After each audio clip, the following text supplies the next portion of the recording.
Very good evening, everyone. Welcome to the fourth live session of the course Introduction to History of Architecture in India. And I am Purvita, and I will be taking today's interactive session. Okay. This course, this particular interactive session is actually running since the past 3 weeks. So today is the fourth week, and we those who have already attended, so they know the format, and we'll be discussing this week's lectures with the help of some sample questions. So, the first lecture that was there for the fourth week was on princely states of India.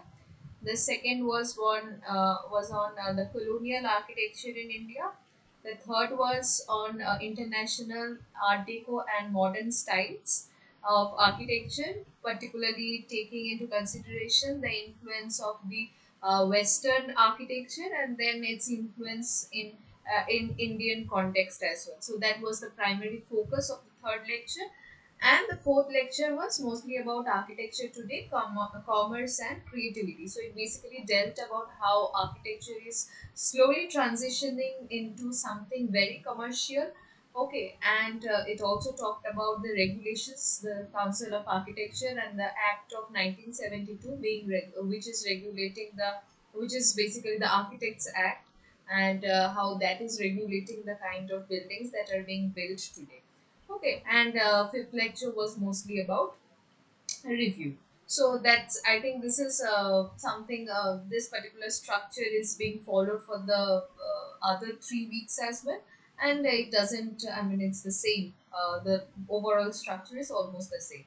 So for today's lecture, or today's live session, we'll have again theoretical as well as verbal questions, and also a lot of visual questions, because we have seen that when we talk about architecture, and of course when we have come towards the end of our you can say this particular course, so you can well understand the kind of importance these visual questions have, because there are so many buildings, there are so many different styles, there are so many expressions it's I mean, it's not enough if you just go through the theories, or if you just read about the verbal things, because you need to see and understand that okay, this is that particular style that we are talking about, or we want to understand. Of course it's important to understand the evolution of each and every style, but at the same time you need to see and at least understand that okay, this is that particular style that we are referring to, right? So that's what we have. So let's start with our first question. So the first question is, princely states in India emulated the architecture of. So again, if you just try and Ma'am, answer, after yeah, what is the answer? All of the above? Mughals. Mughals. Mughals? all of the above, ma'am. Okay, there are two answers which I got. One is the Mughals, and other is the all of the above.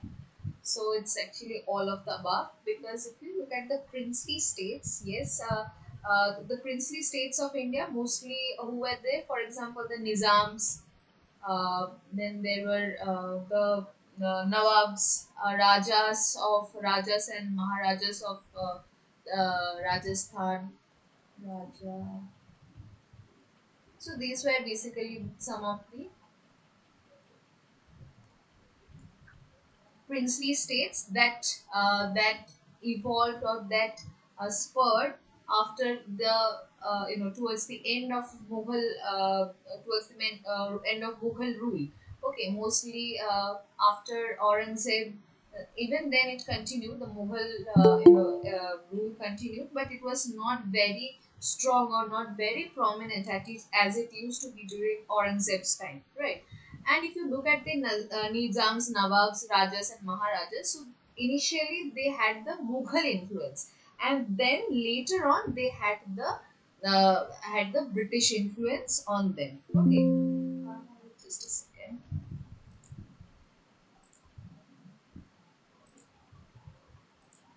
Yeah, so the answer will be all of the above.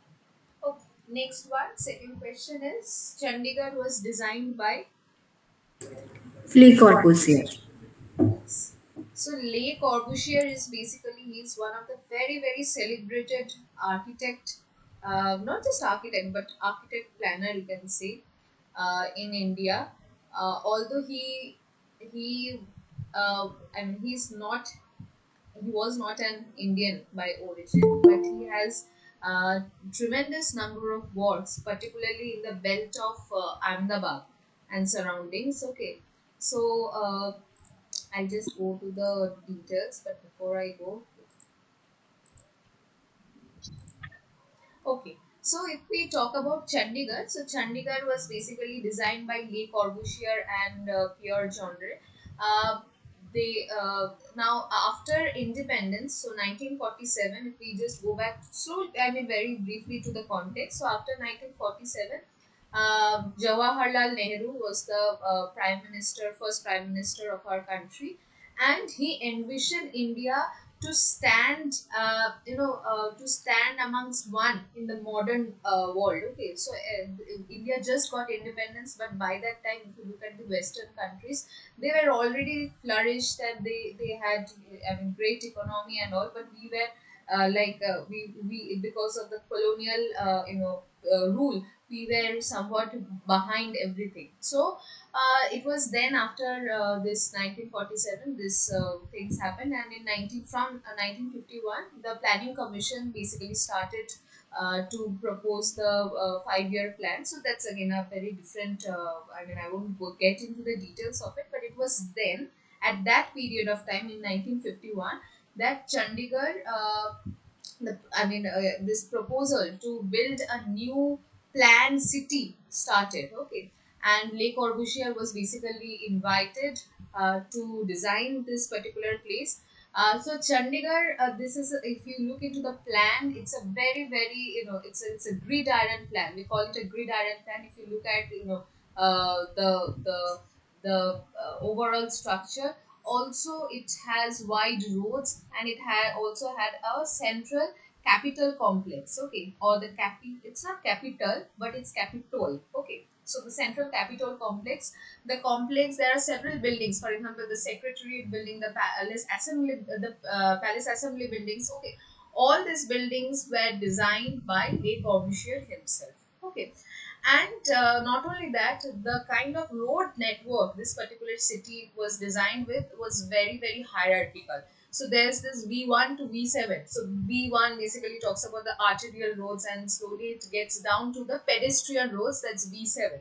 Okay, not only that, the city has been designed in such a way that there are green spaces which are incorporated in between the sectors. So it's basically having some kind of a sector planning. Okay, so several sectors are there, and each of the sectors comprises of residential units, commercial units, as well as recreational spaces. So this was the overall planning of Chandigarh.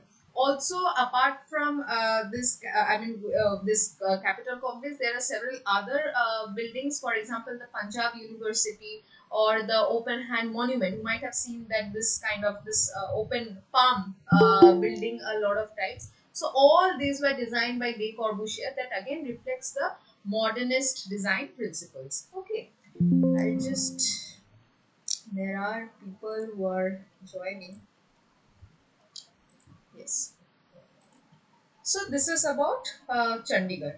Okay. So let's move to the next question, third question. That is the Holkar Palace at Chanwa is what will be the answer? Built using wood, stone, and lime plaster. Anything else? Woodwork and stucco. So basically, it will be set in the middle because the kind of options we have. So the All answer, of the above. yeah, all of the above. So this is one of the image. So if you look into the image, you'll be able to understand. So this was basically built by the Holkars. The palace was built by the Holkars. Just a second, I'll just admit.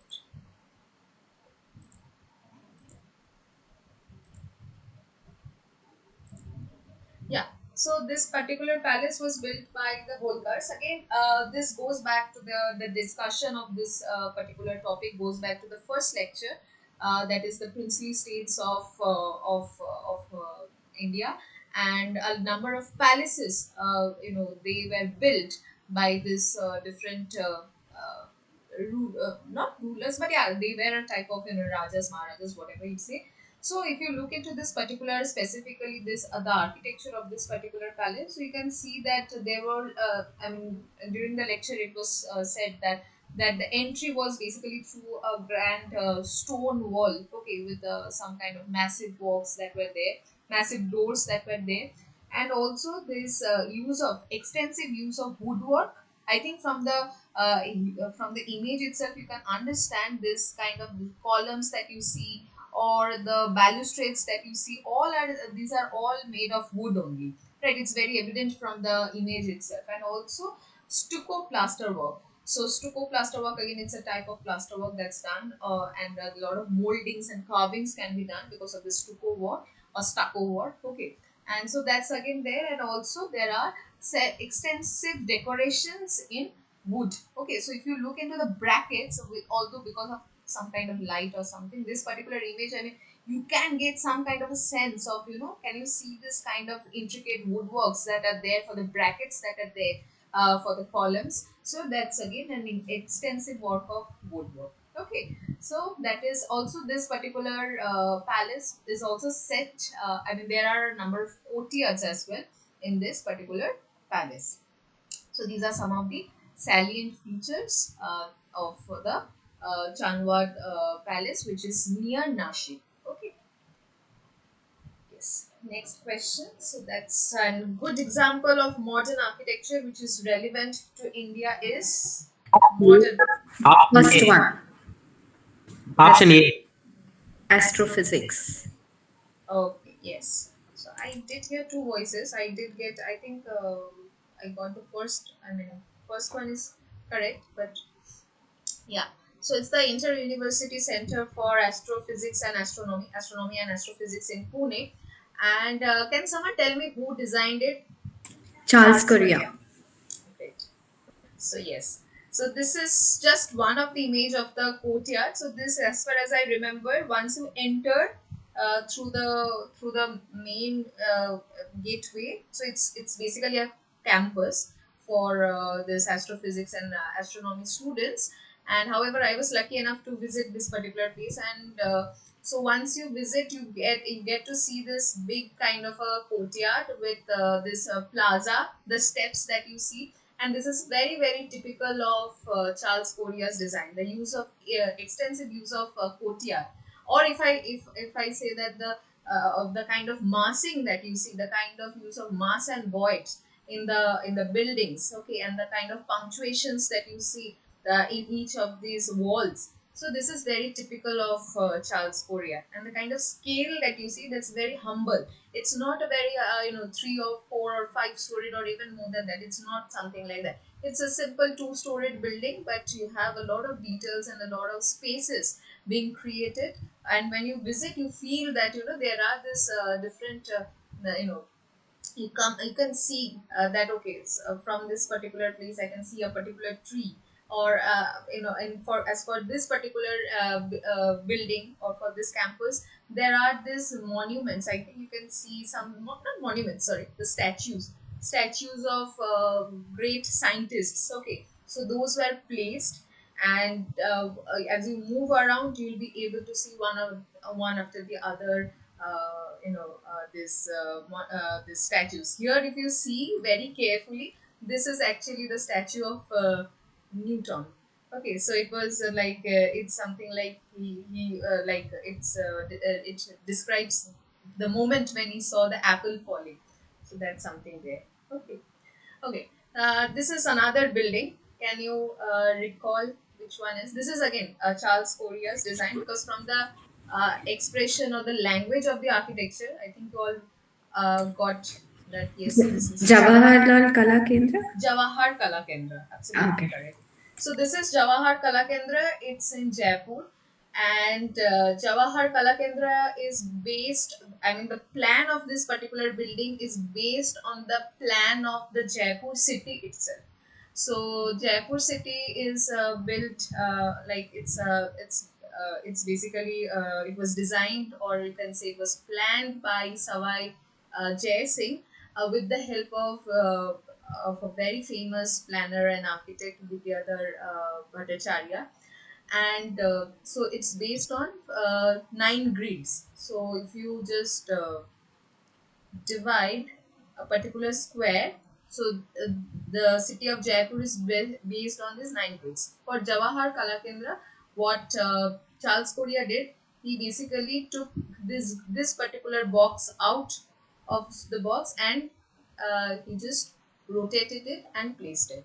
So that's the basic idea of Jawahar Kalakendra. And again, if you look into the central courtyard that is there, uh, it's surrounded by walls, and there are some punctuations which are basically the doors or the entranceways to the next space or the next box, you can say.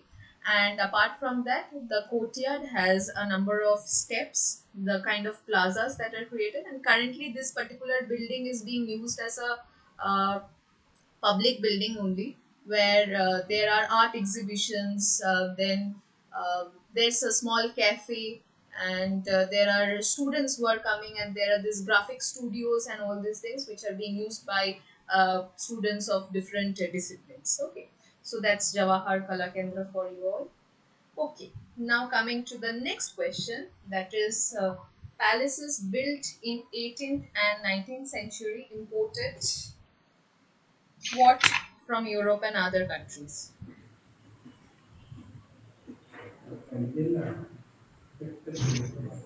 Yes, any guesses?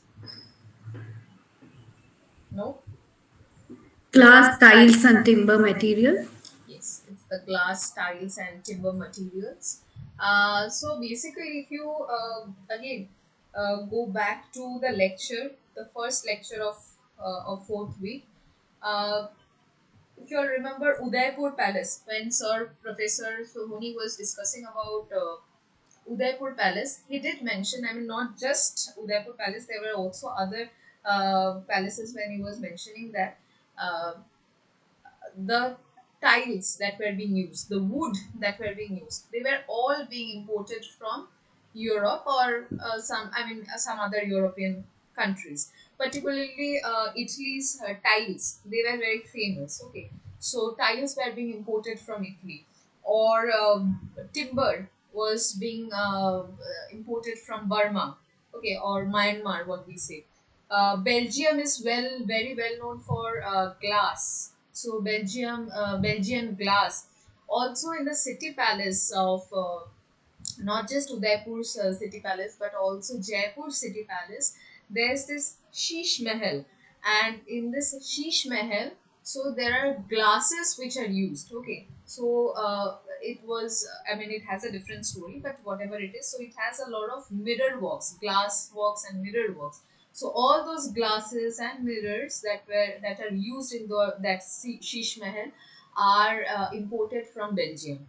So, yes, glass, tiles, and timber materials were extensively, imported from several other countries. Okay, okay. So, can you name this particular, identify this particular palace?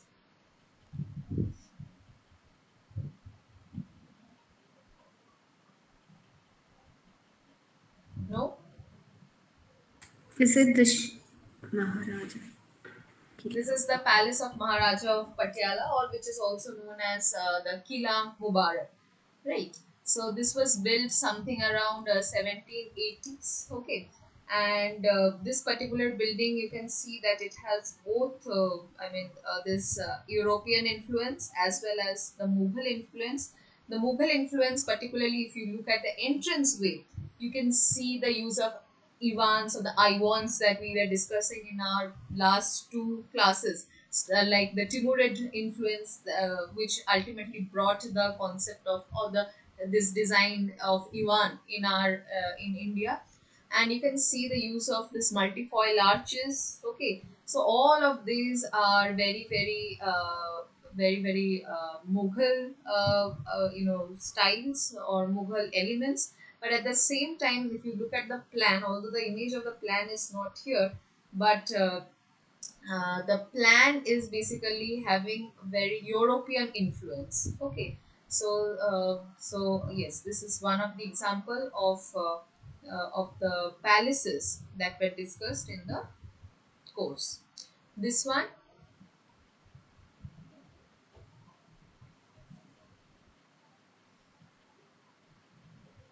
this is also a very very well known palace.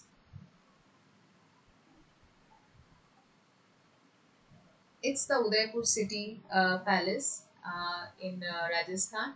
And again, this Rajasthan Udaipur City Palace, this is actually right now being, I mean, here the actual prince or the family of the Rajas, they are actually staying, but a larger part of it has been, I mean, it is open for the public to visit.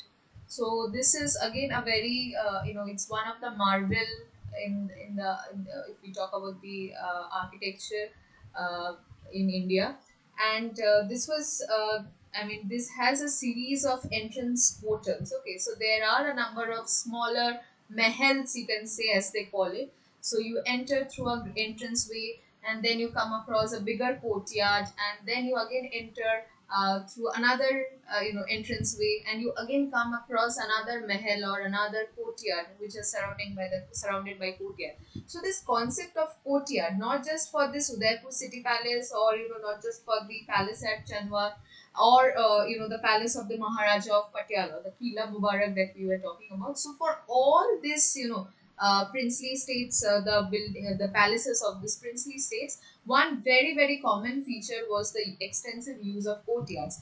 And if you talk about the Udaipur city palace, what's more interesting is that at a higher level, so it's something at the second or the third floor, you'll find that there's a courtyard and trees are actually growing. So that's again one of the marvel, you can say, architectural marvel that you see in that particular building.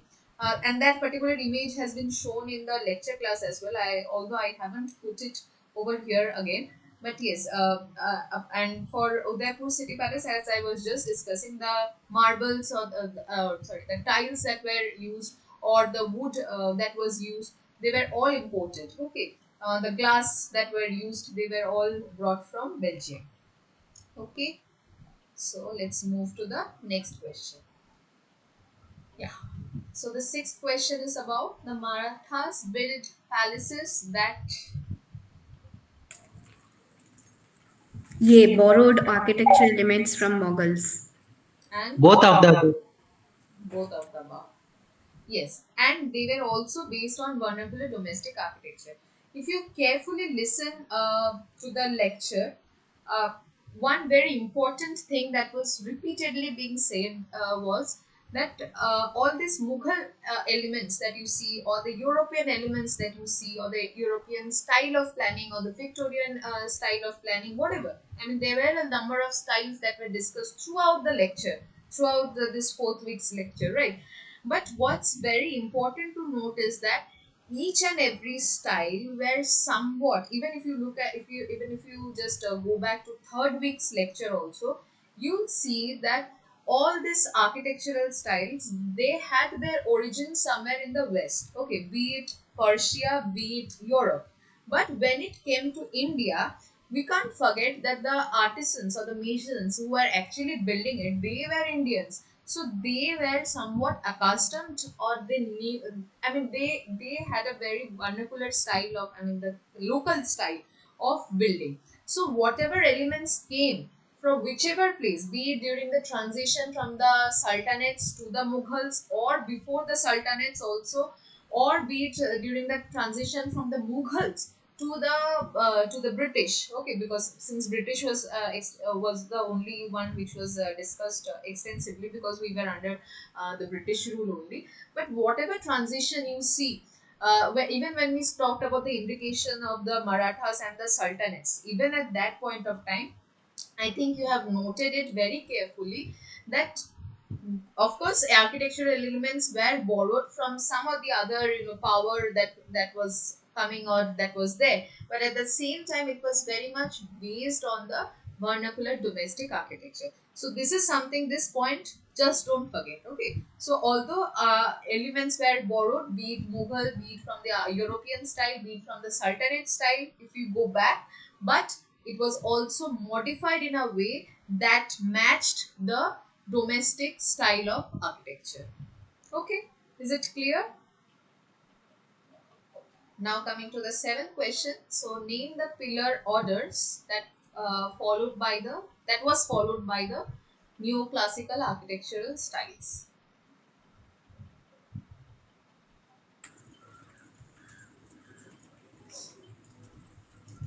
So this particular thing, this particular neoclassical architecture, this was discussed in second lecture of fourth week. So it started with basically neoclassical architectural style, the discussion of which started with the colonial style of architecture. Okay, colonial style, and yes, anybody remembers what will be the answer? B is the answer. I'm not You are correct. confident. No, no, you are correct.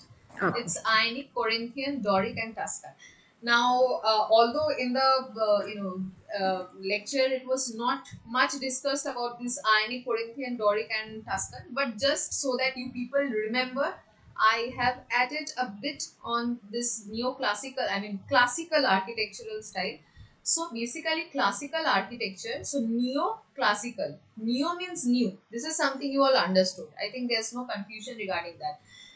But what is this classical? Classical architecture is basically a style of architecture that was there, that was followed by the Greeks and the Romans. Okay, so the Greeks, they are very very well known for the extensive buildings that they have built in the Croatia, Greece. Okay, the islands. If you just understand the map of world map, so some Italy. So Italy is basically the old Rome. Okay, and just beside it you have Greece. Okay, and some other smaller islands over there, which is basically Croatia and some other. So that portion, I mean, if you look at the architecture and the classical architecture, very classic orders of architecture. So in those places, this classical orders were followed, or it was built in such way. Now when I say orders are basically the columns. Okay, they refer to the columns, they refer to the entablatures. So entablatures are again something which is above the columns. Okay, and any other decorative elements. Now mostly this style which was seen in ancient Greek and Roman architecture, these has influenced the Western architecture for a long period of time. But what happened, if you look into the architectural Western architectural style, so there was this classical style that was happening, but then later on what happened, that kind of buildings were stopped. I mean, for every style, some kind of there's some other new style comes due to various reasons. Mostly in architecture, you have already seen that it's a lot about power as well, political power as well. Okay, so anyways, we'll not go into the Western architecture, but yes, this classical orders comprised of the Doric, Ionic, and Corinthian. Okay, so these are the Greek, styles. On the other hand, the Tuscan and the Composite, these two are mostly the Roman styles. Okay, so if you look at the classical orders, like these are the top portions of the columns. Okay, so by looking at those, you will be able to easily differentiate, or you'll be easily able to say that okay, this is Doric column, or this is the Doric order, this is the Ionic order, and so on. So if you look at the full design, or the full uh, length of this Doric style column or the Doric order, you see that this is the Ionic one doesn't have any kind of detailings. It is just a simple column, and this top portion is known as the entablature, and then the upper portion is the cornice. Okay, as simple as that. But if you look at the Doric one, Doric is also very simple, but you can see that there are these lines. These lines are nothing but flutings. Okay, so there are these you can say some kind of moldings are done simply. If you look at the ionic ones basically have this egg and dart volutes. So this is a kind of design that you see for the ionic one. So once you look at the top and you see that okay, this this type of things are there, so you know that's ionic. For the Corinthian one, Corinthian is very very decorative. So if you look into the if you look at the upper portion of this column, you'll see that there are this several uh, flowery and leaf like designs are there. So that's the Corinthian one. And the composite one is basically a mix of, you can say, ionic and Corinthian, because in the composite one you'll find these volutes as well. So this circular kind of moldings that you see, these are known as volutes. Okay, so you see the volutes, and also you will see this leaf like or this something. I mean, these are basically actually the floral and the leafy things that are there. Okay, so you'll see this as well. So that's the composite column. So this particular style, this is the classical style, and this classical style again, it came up during the 1780s to 1940s, this period of time in Europe. So that particular time, the kind of architecture which again said that no, the actual language of architecture is by following the classical order, but in a very modern way, that is known as neoclassical architecture. So if we talk about the classical architecture, Parthenon, which is in Athens, Greece. So this is basically what we see. This is the remnants of the classical, one of the very great example of the classical order. Okay, so that's not really our topic, but yes, we need to understand the background of it as well.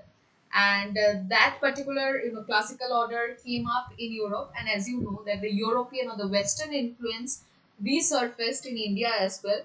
And if it because of the colonial rule, because of the British rule, so the architects who were there, they started to build the buildings, particularly the administrative buildings, in a way that replicated the classical orders. Okay, or to be very specific, the neoclassicism started in India.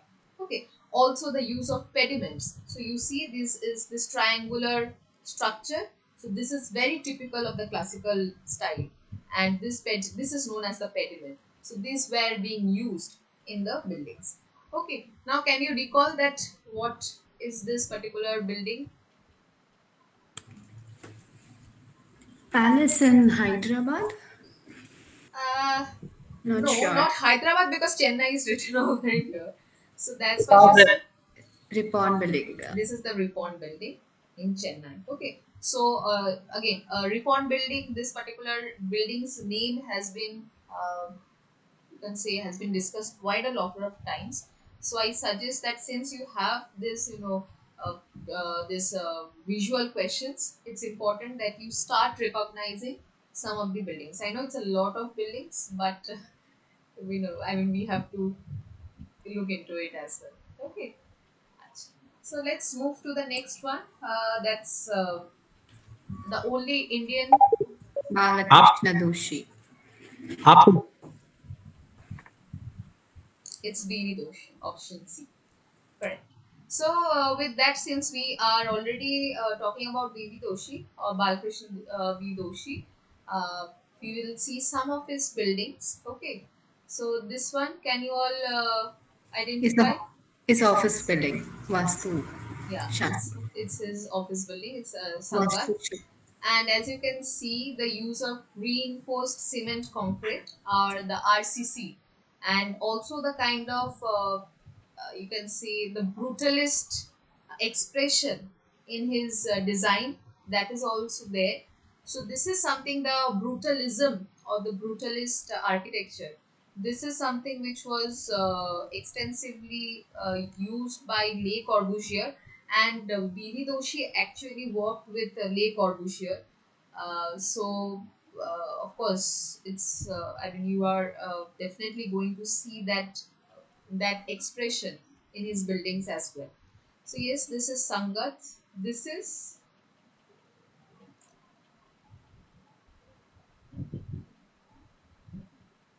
This is Aranya low cost housing. Okay, so there are a number of angles from which you might see some of the photos, but Aranya low cost housing in Indore is one of the very renowned work of B.V. Doshi. So, which allowed, I mean, again, it has a lot of other architectural principles. If I just start, I'll keep on going. But yes, this particular building, not building, this particular low cost housing allowed people to appropriate their own spaces. Yeah, there are a lot of other principles. Let's not get into it, but it's an example of the modern buildings, modern designs, which was designed by B.V. Doshi. This one, Hussein Gufa. yes, M.F. Hussain and Doshi Gufa, or Ahmedabadni Gufa, which is there in Ahmedabad. Okay, this is again a particular design which was done by B.V. Doshi, and the paintings in all these gufas that you see, the domes, smaller caves that you see, were done by the Hussein great Sa. painter in Hussain. Okay, let's move to the next question. That's contemporary architectural practice often.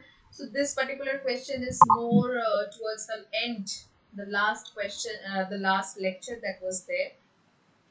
Option A. Yeah, it privileges the economy of construction over good design.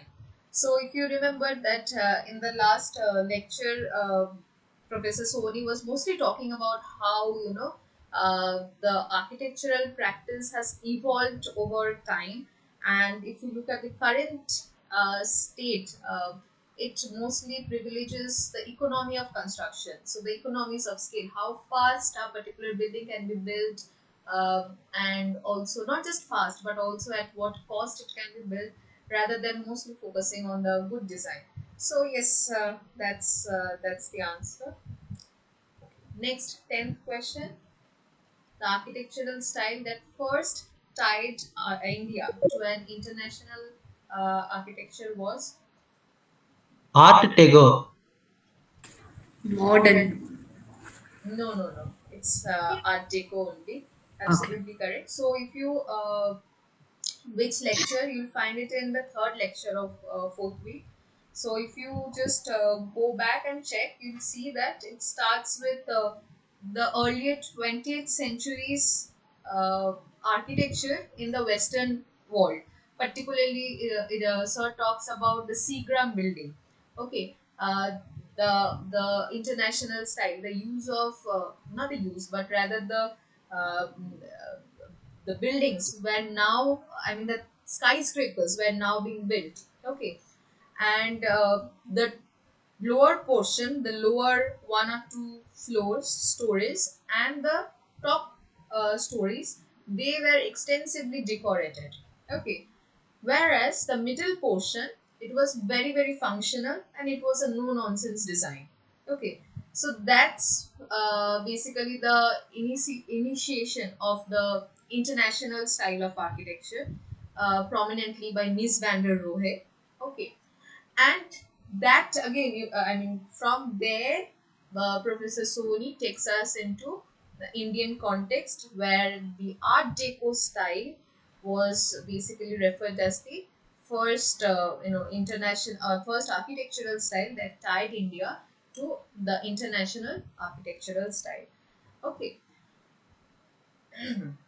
yeah, so this Art Deco in India, it emerged during the early 20th century, primarily in the 1920s, and it was influenced by the global Art Deco movement. So if we talk about the examples of these Art Deco buildings in India, extensively it has been this particular style is seen in along the Marine Drive in Mumbai.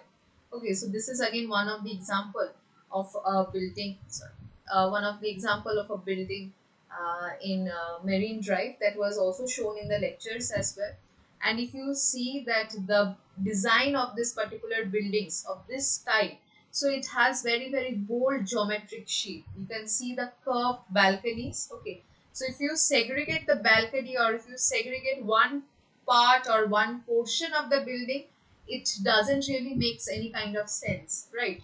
But when you bring the entire composition together, when you bring the entire building, the kind of use of material, the use of steel, the use of glass, as well as the use of concrete, when you bring them together, and the kind of adaptations, the vernacular adaptations that this building or any other Art Deco building takes up, it basically characterizes the Art Deco style in India.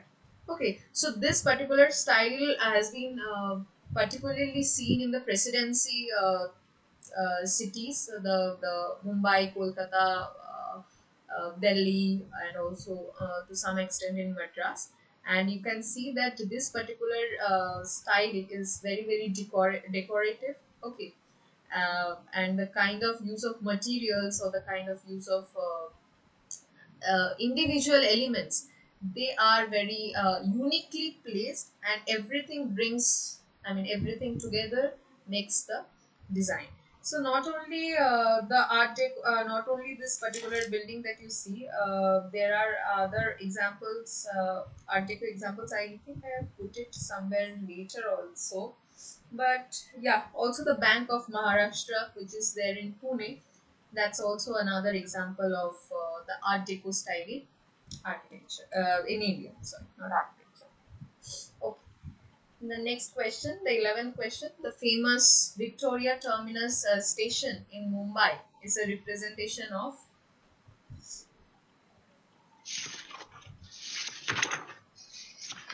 Just recall, if you remember the photo, if you remember how it looks, you'll be able to answer.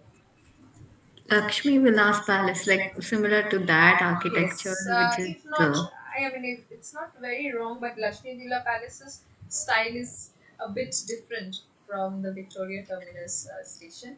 I mean, there are similarities, the elements are there. You are not wrong actually, but when it comes Option to, yes, option, D. Indo-Saracenic architecture. it's a neo Gothic architecture. Okay. So again, if we talk about the neo-Gothic architecture, but before we talk, this is basically the image. Okay. Yes, it does looks like Lakshmi Villa Palace, Lakshmi Villa's palace. In particularly the just a second, I'm using my hand, but yeah. Particularly the use of this dome and the kind of this projections that are there. Okay, but Lakshmi Villa Palace better represents the Indo-Saracenic style of architecture.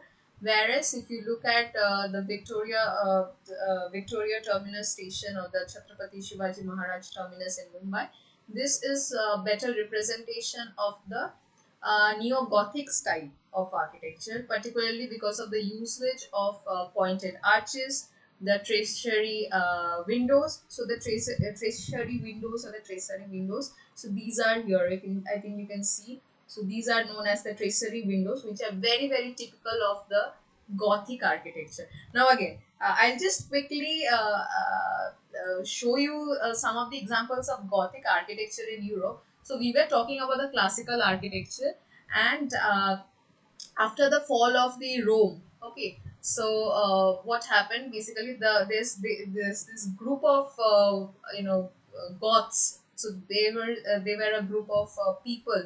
You can say the Goths, the Vandals. They were a race actually. So they came, and they started occupying the places where Romans were there, and they started building a particular style, in a particular style, which used to be known as the Gothic style of architecture in Europe.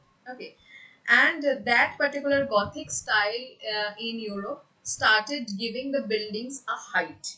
Okay, so for that purpose, there was this extensive use of pointed arches. So you can see the use of pointed arches. Okay, these are the pointed arches. The use of flying buttress.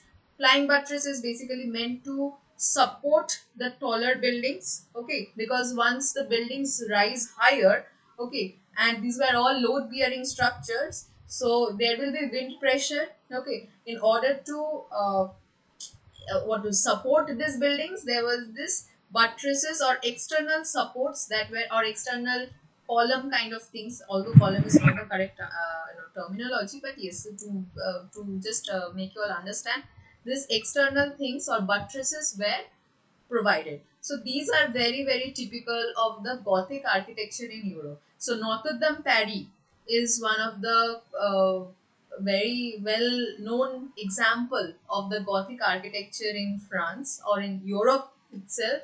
Although, I mean, this is basically a cathedral or a church, you can say, although it got destroyed because it was made of wood, destroyed by fire in a few years back only. But however, it has been restored and it is again open for the public to see. And apart from that, if you look at the second example which I have put, this is the Milan Cathedral in Italy, in Milan city only. And this is the example of a very high Gothic. That is when the Gothic architecture has reached its peak. Okay, and I think you can see the use of this pointed arches and this tracery windows, the rose windows. So this is basically the rose window. Okay, this one. This is a specific style. The use of glass, the use of the buttresses. So all these things are very typical of the Gothic architecture. Now, this particular Gothic style of architecture, this again resurfaced in the name of neo-Gothic architecture. And in India, this again emerged during the British colonial period in the 19th century, where a number of Gothic architectural styles, for example, these pointed arches, the ribbed vaults. Okay, so vaults are basically the they can be seen from inside, or the flying buttresses. So they were basically combined with some other local influences. For example, the use of the decorative chhatris or the jharokhas. All these things were there. You can see this is very, very Indianized. The kind of sculptures or the kind of the detailings that you see, these are very, very Indianized. And here also you see the openings. Okay, so this is very typical to the Indian style. Because of the climate, you can't have something very close. In India, we need this ventilation, and particularly if you talk about Mumbai is very hot and humid. Okay, if we talk about the climatic conditions, so their openings are needed. But at the same time, for the openings, what kind of arches are being used or what kind of elements are being used, it has a very Gothic influence, as well as the Indian style, the Mughal style that was already there. That is also there. So there's also use of these domes, which is not actually there in the Gothic style, but the domes are also placed over here along with the pointed arches. So this is the mix of the Gothic architecture along with the along with the very vernacular style of India, and it has been mixed in the during this colonial period, and this ultimately gave rise to something called the neo-Gothic style in India. Okay, am I clear to everybody? So this is the Yeah. Chhatrapati Shivaji Maharaj terminus in Mumbai, and the name I have already shown over here. So this is again the Elphinstone College in Mumbai. So here also you can see this, this pinnacles. These are actually the pinnacles that we talk about. So they were actually used during the Gothic period in order to counter the weight. Okay, so they were placed so that the buttresses don't fall off.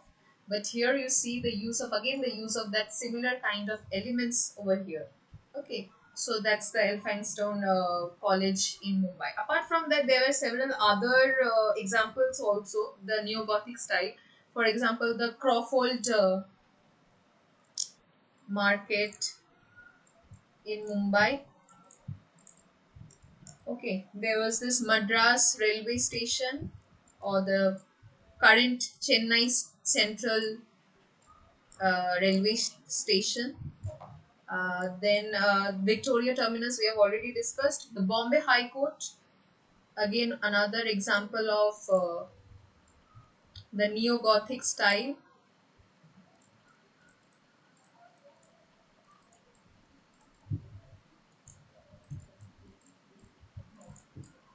And also the Elphinstone College, it's the image is already over there, so I'm not writing. And also the buildings around Oval Maidan in Mumbai. So they are also extensively replicating, or they are extensively showcasing the neo-Gothic style in India. Okay, is it clear, everybody? Okay.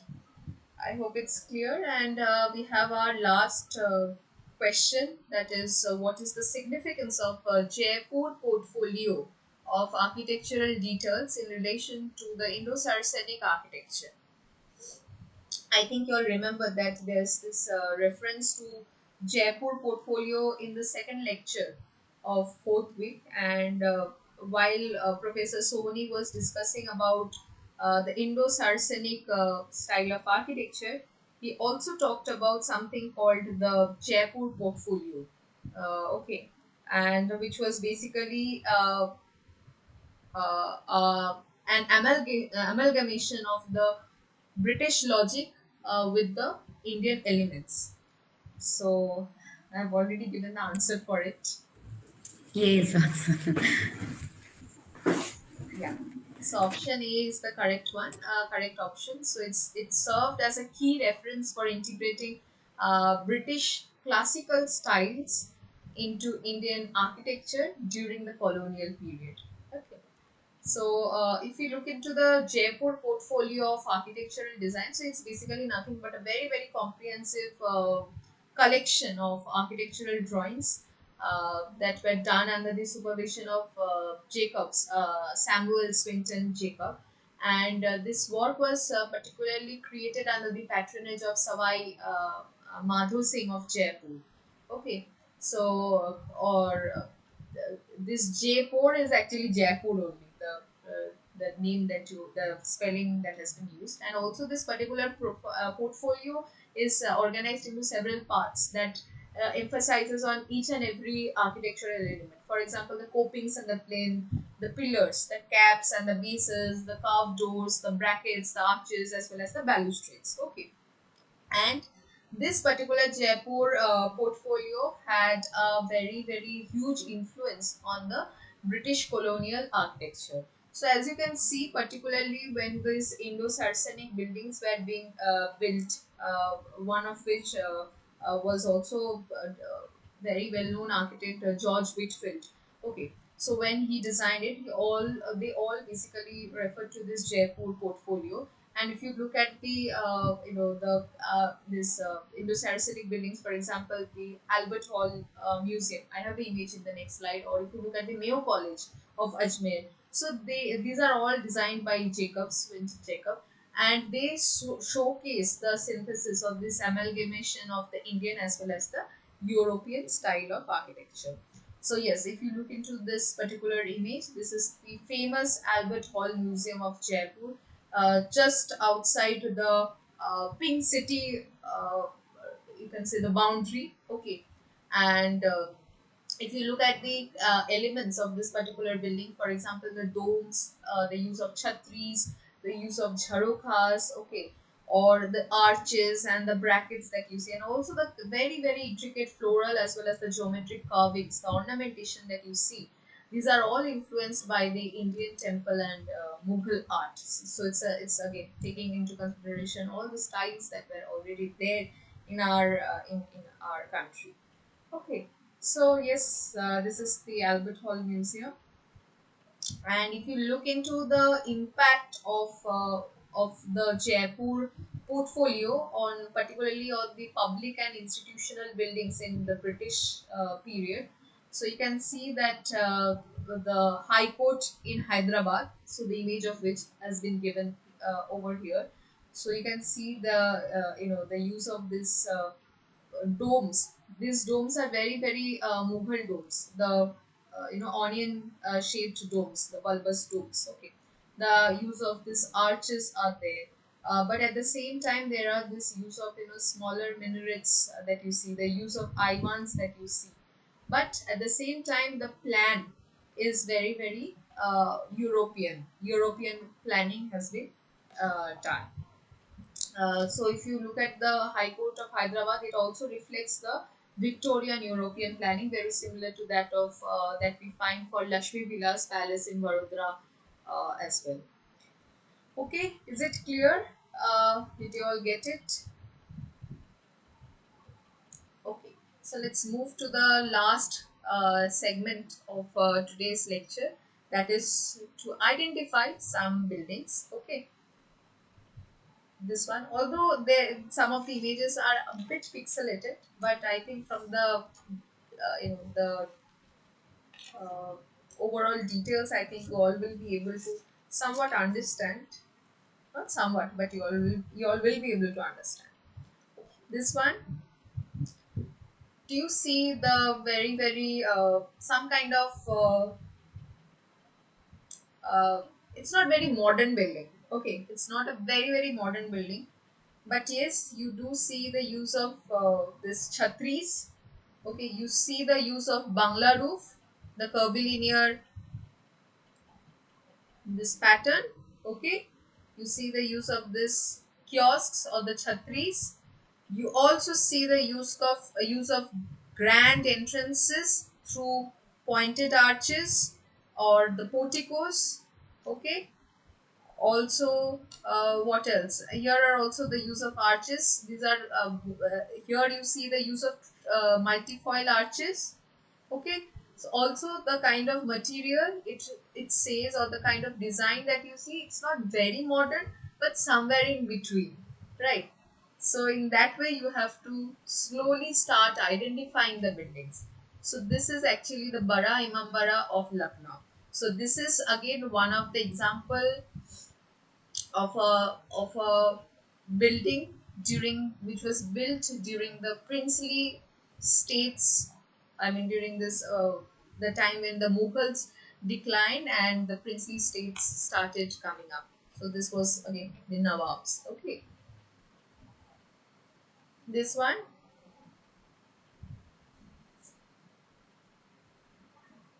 this also, if you look into the architectural language of it, you see that it has a very Mughal, architecture, architectural expression, but at the same time, it's not modern. I mean, it's not very modern, but something in between. You can somewhat understand. Okay, there are these usage of this pointed arches. There are this usage of the chhatris. There are this usage of the overhanging eaves.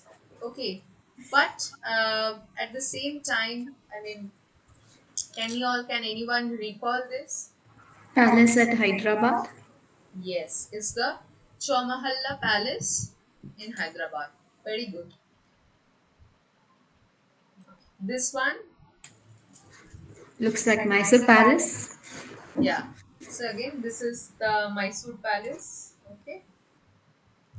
This one, Lakshmi Vilas Palace. yeah. So this is the Vadodara. Lakshmi Vilas Palace in Vadodara.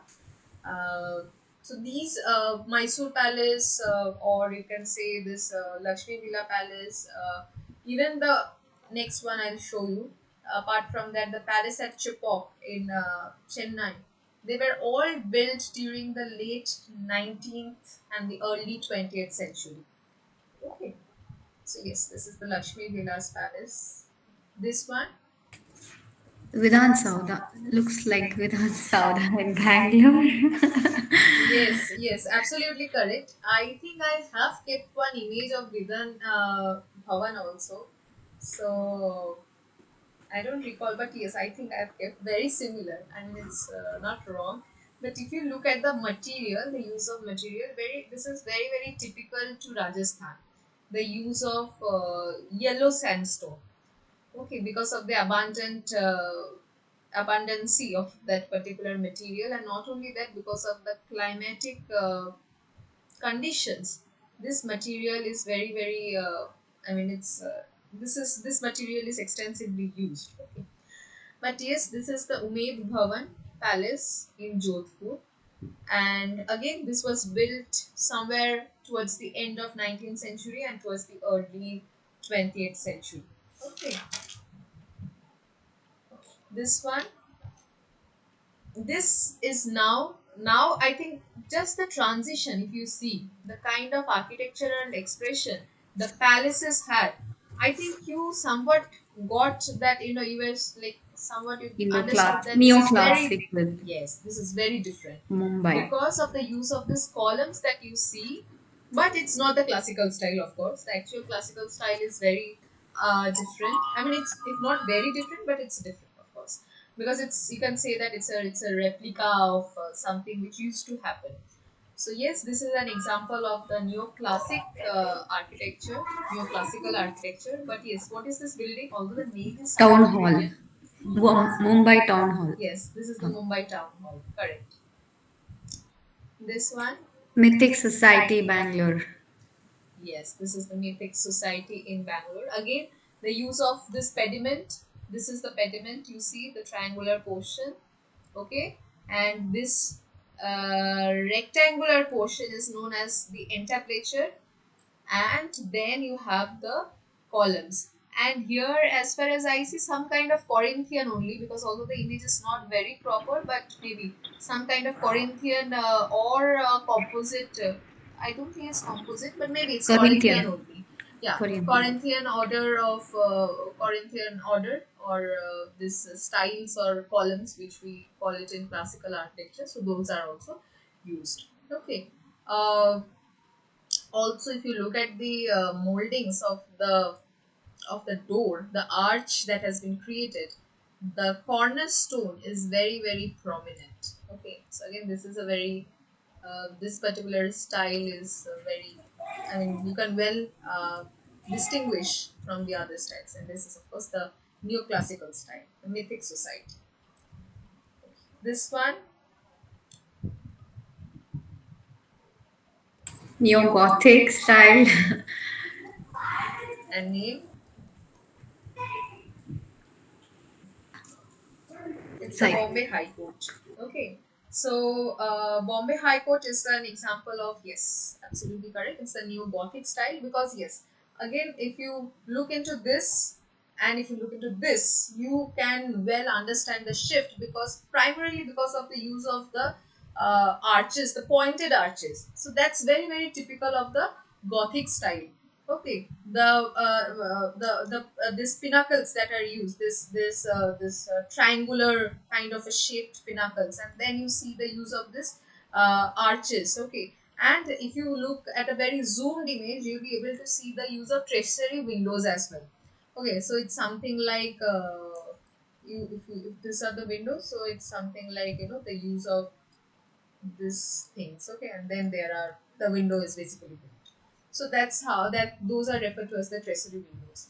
So yes, this is the Bombay High Court, and this is again another example of the neo Gothic style in India.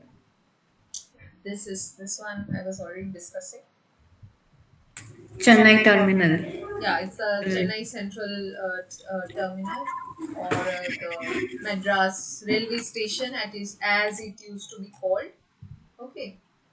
So here also you can see why it is known as the neo Gothic style, again because of the use of this pointedness, the height. Okay, so that basically, of course, you will find modifications. It's not, I mean, it's not very true Gothic style that you'll find in the examples of the true Gothic architecture in Europe, but you do find the kind of influences in this in India as well. Okay, this one.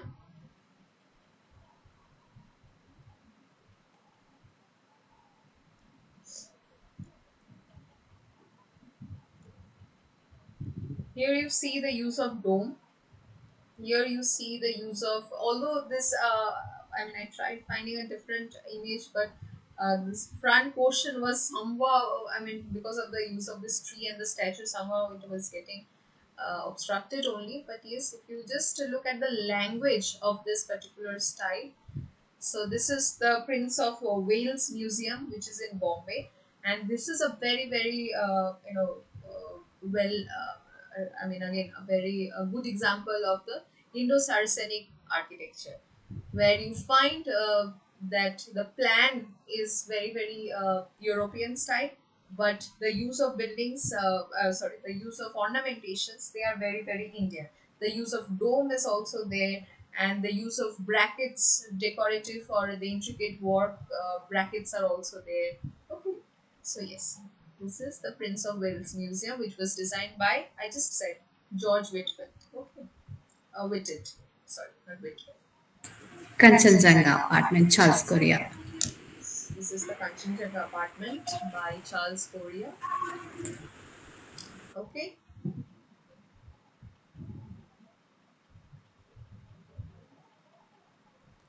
This one. Is it that astrophysics museum? Mm, no, this is not the astrophysics one, but yes, the language is Planetarium. Some planetarium. no, it's the Vidhan Bhavan in Bhopal. Okay. So, yeah, Charles Korea, you'll find the use of this very smaller domes, uh, and of course, a very humble architecture. But yes, the language is somewhat repetitive, but it's very unique as well. So, this is something you'll find for Charles Korea's designs. Okay. This one, Secretariat building. Le Corbusier. yeah, Le Corbusier's is the Palace of Assembly of the Secretariat building. uh, and you can see that the RCC, the reinforced cement concrete, this has been used, and the style that I was just referring when I was discussing about B.V. Doshi's work. So you can see that it's the brutal style, brutalism. Okay, where the architect do not intend to hide anything.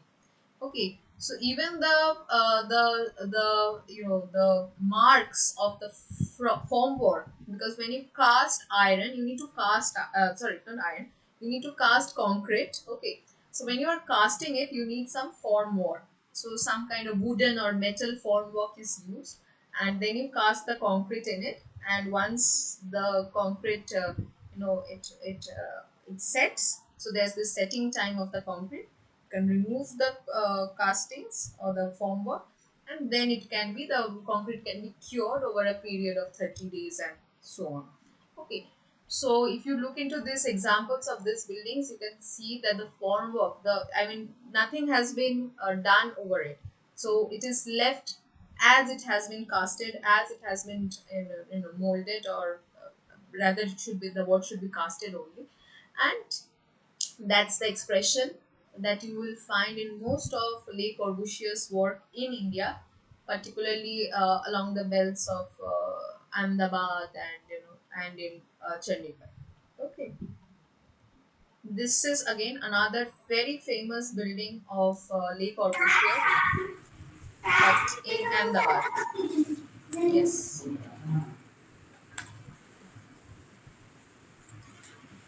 this is the Mill Owners Association building in Ahmedabad. Okay, again by Le Corbusier. This has been designed by Le Corbusier.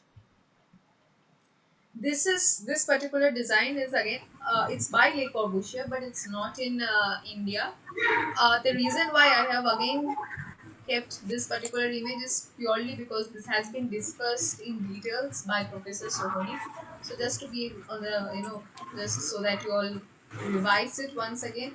So I've kept it over here. But yes, this is not in India.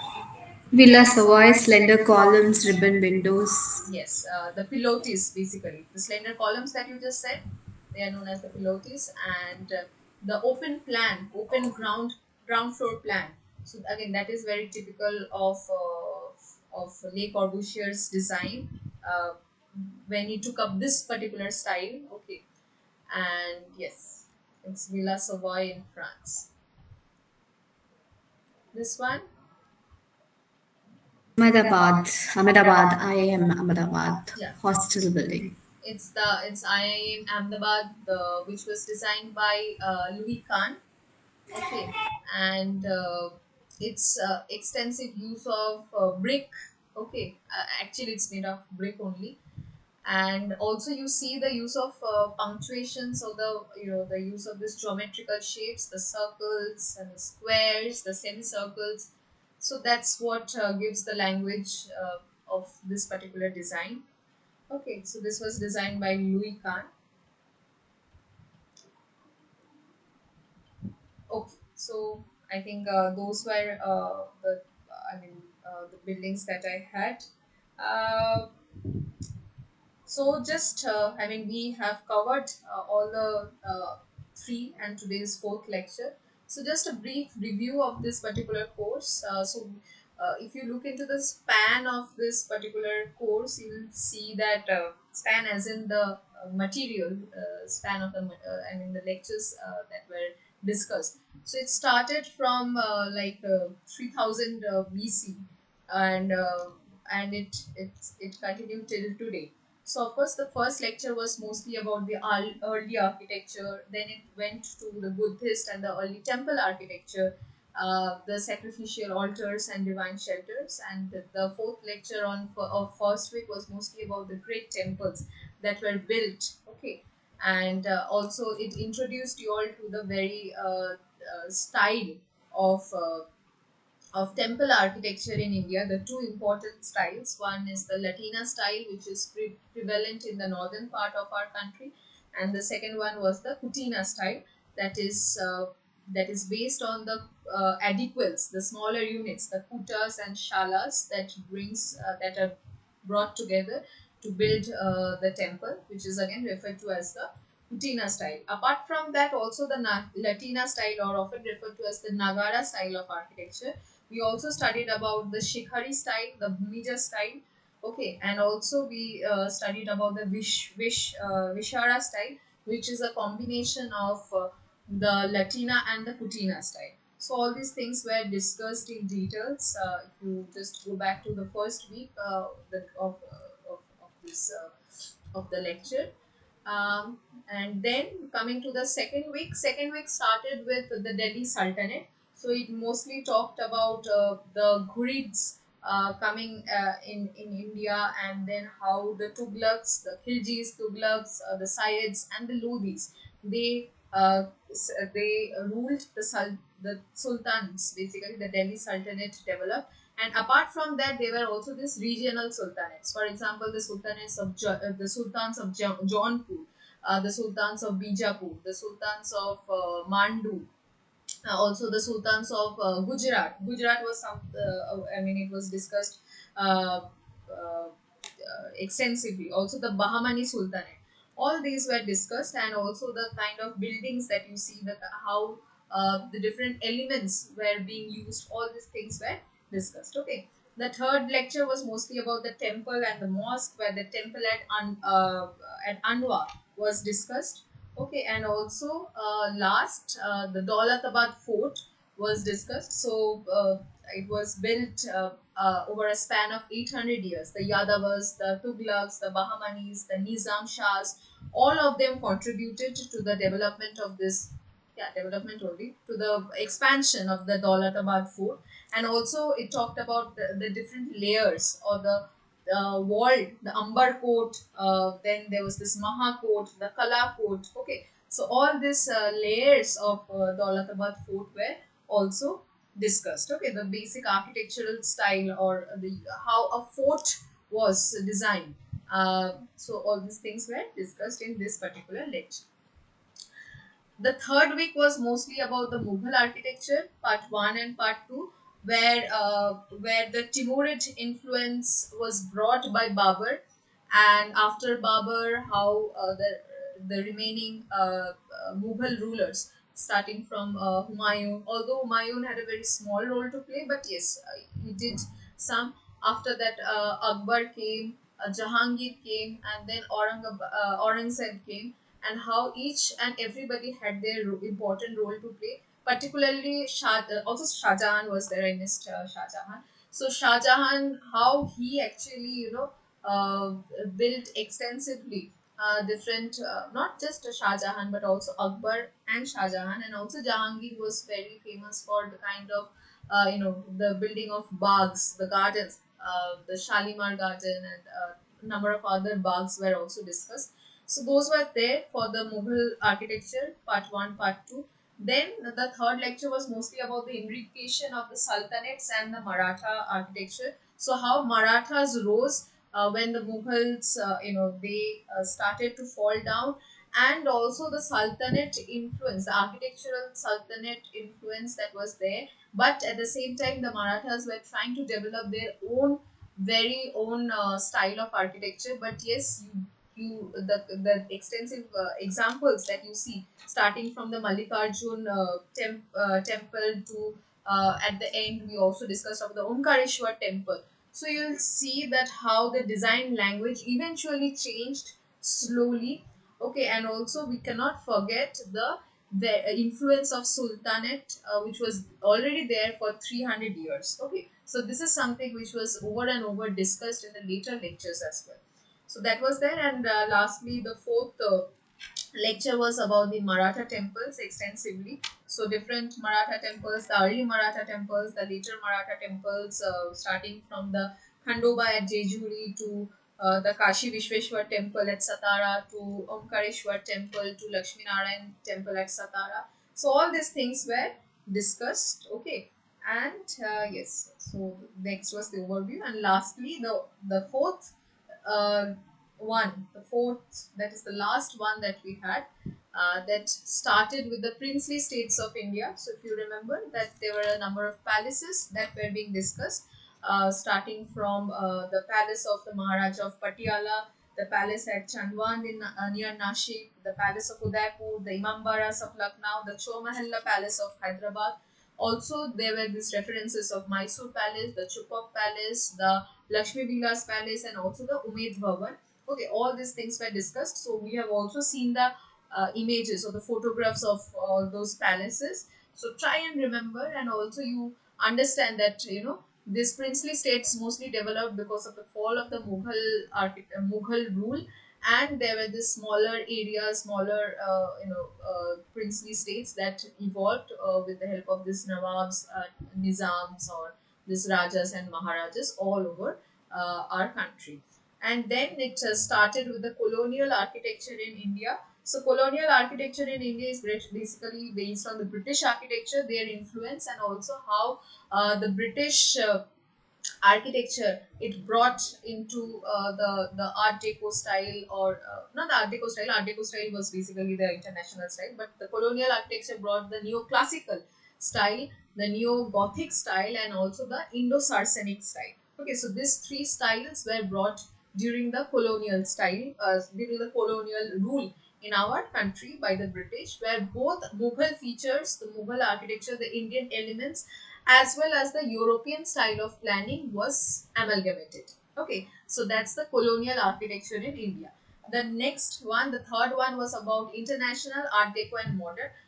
The lecture mostly started with the Seagram building, the extensive building of the skyscrapers in the western part of our world, with Mies van der Rohe introducing the international style. But the Art Deco style was the first international or the modern style, you can say, that evolved or that started in India, particularly the Marine Drive. The road along the Marine Drive, it has a lot of Art Deco style buildings where extensive usage of ornamentations and also very unique building geometric shapes. I mean, the building was treated like a sculpture, right? And then slowly the lecture moved towards modern architecture by Le Corbusier's several architects like Le Corbusier, Raj Rewal, uh, Korea, Charles Korea, and what else? Am I missing something? Charles Korea was there, B.V. Doshi, yeah, B.V. Doshi, Louis Kahn. So all these great architects and also were, I mean, discussed extensively. And last lecture was mostly about how architecture has transitioned to something very, very commercial. Now we have the Council of Architecture. I mean, once a person gets the degree of Bachelors of Architecture, uh, one can apply to be a member of the Council of Architecture, and this Council of Architecture follows the Architects Act of 1972. Also, we studied that that at present the economy of building is more prevalent than building really good designs. However, architecture is more about creating spaces and uh, you know uh, creating spaces which are comfortable for the users. So yes, it's important that architects at present also focus on that and not just think about this commercialization of the spaces. Okay, and lastly there was this review. So yes, that was all about the course. Yeah. Anybody with any question right now?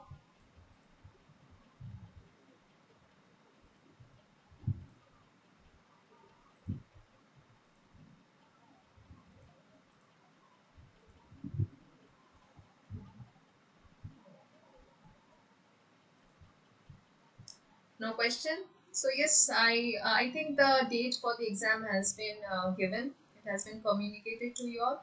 So those who have enrolled for the examination, I hope you all can just. I think you all know that the PPTs of this particular classes that I'm taking are already being uploaded. So you can access those and you can just go through, because we have tried to, in all the lectures we have tried to put the photographs or the images and as and where possible of all the buildings that were being discussed in the course lecture, okay, that were being said by discussed by Professor Sohoni. So you can just go through and check maybe one or two.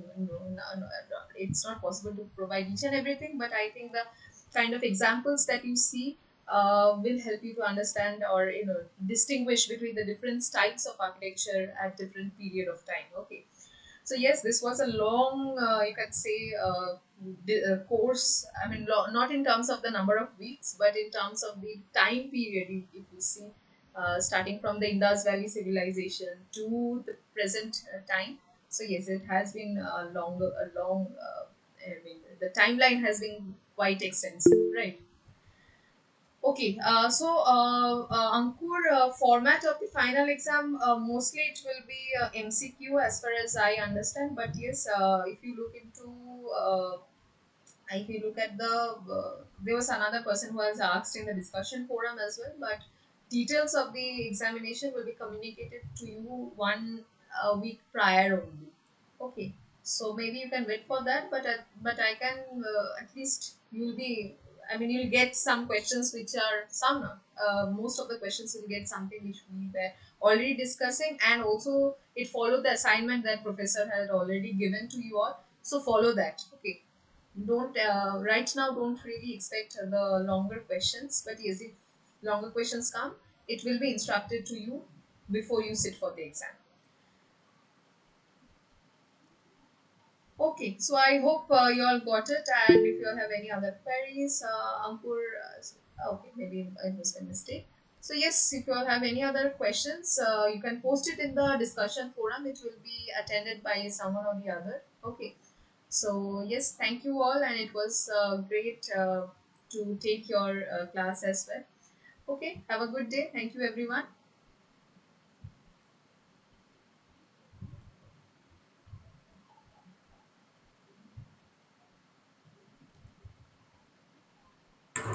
Thank you, ma'am. Thank you, everyone.